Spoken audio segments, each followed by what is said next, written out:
February 19, 1945. Iwo Jima. Japanese Lieutenant Tokushi Yamamoto crouched in his concrete bunker, 5 feet underground.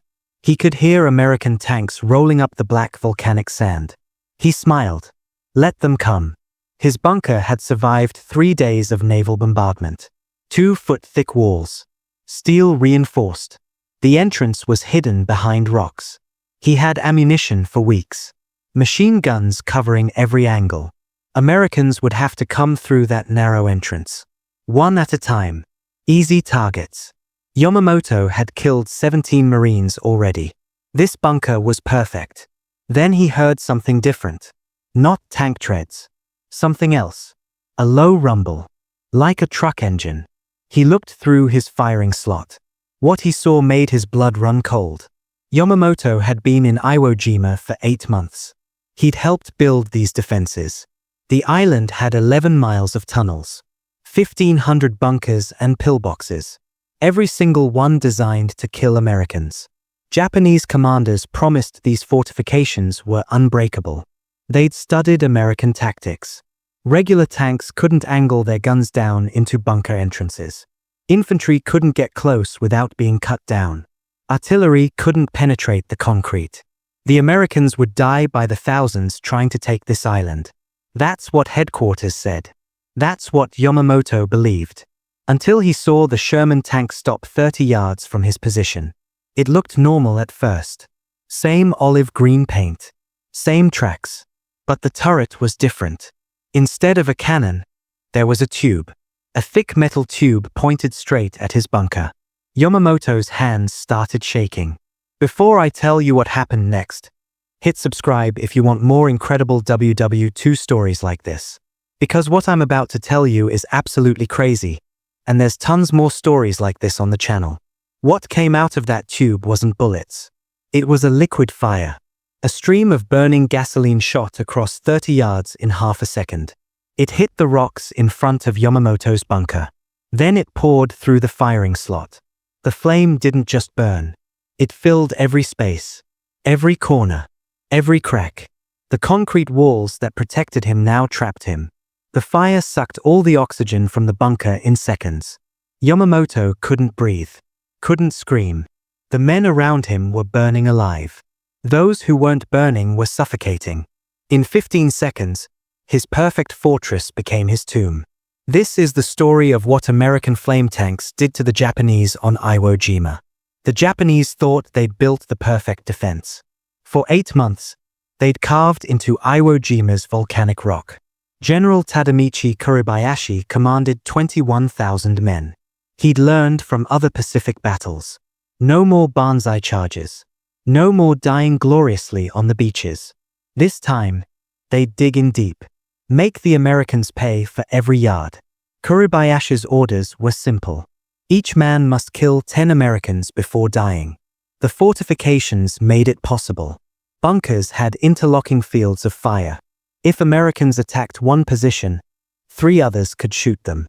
The tunnels let soldiers move without being seen. Pop up, shoot, disappear. Pop up somewhere else. Shoot again. Regular American tactics wouldn't work here. Tank shells bounced off the concrete. Infantry died trying to get close enough to throw grenades.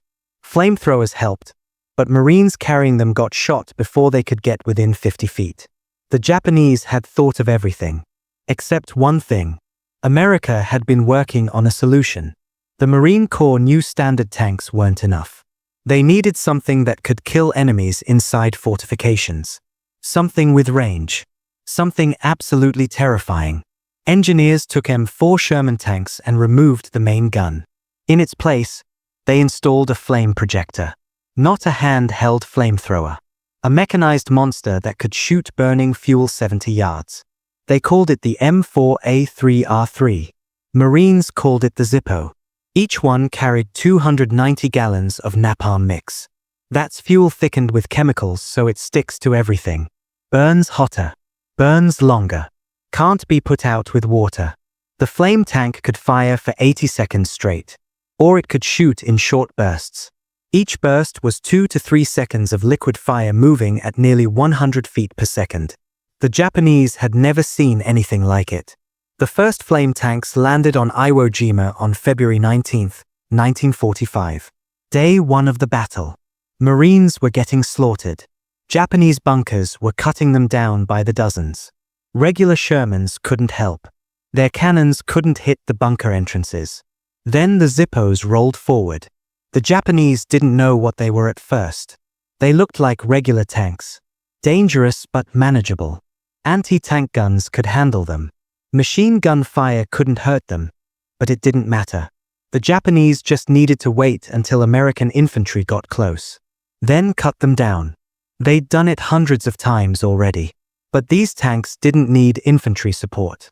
They didn't stop firing cannons. They drove straight up to bunkers, got within 30 or 40 yards, then opened up with flame. The effect was instant and absolute. Japanese soldiers had never experienced anything this horrific. The flame didn't just kill. It created hell on earth. When napalm hit a bunker entrance, it splashed everywhere, coated the walls, dripped from the ceiling, flowed across the floor like burning syrup. Men caught in the direct stream died in seconds. Their bodies were found later, burned beyond recognition. But the flame killed in other ways too. It consumed all the oxygen in enclosed spaces. Soldiers who weren't touched by fire suffocated. Some tried to run deeper into tunnels. The fire followed them. The smoke followed them. There was nowhere to go. Survivors described the sound. The roar of the flame. The screams of men dying. The whoosh of air being sucked into the fire. One Japanese soldier who survived wrote in his diary that the flame tanks were worse than anything he'd imagined.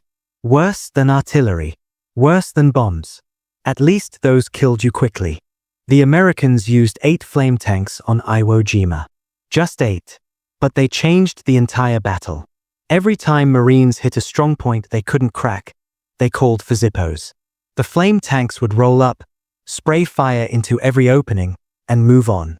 What took hours with regular tactics took minutes with flame. One flame tank could clear 5 or 6 positions in an hour. The Japanese had no counter. Anti-tank guns couldn't fire fast enough. The Zippo would spray flame at the gun position before it could shoot. Soldiers trying to attack with magnetic mines got burned alive before they got close. The only defense was to abandon the position. Run before the flame tank arrived. But Kuribayashi had ordered his men to fight to the death. No retreating. No surrendering. So they stayed in their bunkers and died. The numbers tell the story. The battle for Iwo Jima lasted 36 days. 21,000 Japanese soldiers defended the island. Only 216 were captured alive. The rest died. Many of them were burned to death by flame tanks. Marines found bunker after bunker filled with charred bodies. Some positions had 20 or 30 men inside. All dead. The walls were scorched black. The air still smelled like burned flesh days later. One Marine said it was the worst thing he'd ever seen. And he'd seen a lot by 1945. The flame tanks fired over 15,000 gallons of napalm during the battle. That's enough to fill a small swimming pool. Every gallon meant death for someone. Lieutenant Yamamoto never left his bunker. His body was found 3 days after the flame tank attacked his position. He was curled up in a corner, burned beyond recognition. The bunker he'd been so proud of became his crematorium. The walls that were supposed to protect him trapped him instead. His machine guns never fired another shot. His ammunition was useless. His training meant nothing against liquid fire. He'd wanted to kill 10 Americans. He never got the chance. Iwo Jima proved something important. Japanese fortifications weren't unbeatable. American innovation was stronger than concrete and steel. The flame tank was just one example. America found a problem and engineered a solution. Then built enough of them to matter. The Japanese couldn't match that. They had brave soldiers and good defensive positions. But America had flame tanks. And bombers. And endless supplies. And the will to use all of it. Here's the number that matters. 8 flame tanks helped kill 21,000 Japanese soldiers in 36 days. That's over 2,000 enemy soldiers per tank. No other weapon in the battle had that kind of efficiency. Not artillery. Not airstrikes. Not regular tanks. Just 8 Zippos and crews crazy enough to drive them into hell. Thanks for watching. Next time, we're covering what happened when German U-boats met American destroyer escorts in the Atlantic. Hit subscribe so you don't miss it. These stories need to be told.